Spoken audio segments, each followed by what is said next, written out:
पुढची बातमी आहे राजकीय आरोपांची।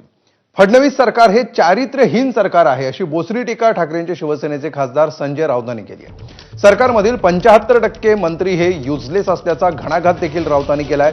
राऊतांच्या या टीकेला मंत्री भुजबळ आणि बावनकुळेंनी प्रत्युत्तर दिलंय।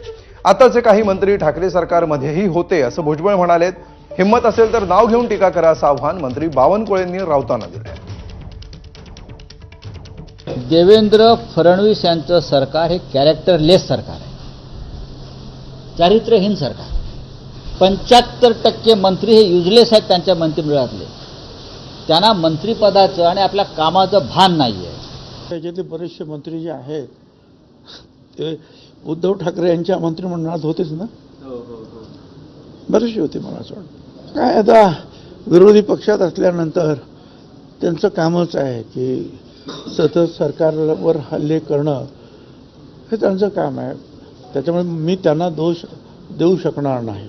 मग विरोधी पक्षाचं काम काय? 75% वगैरे आकडेवाईट सांगून त्याच्यावर कोणी विश्वास ठेवणार नाही।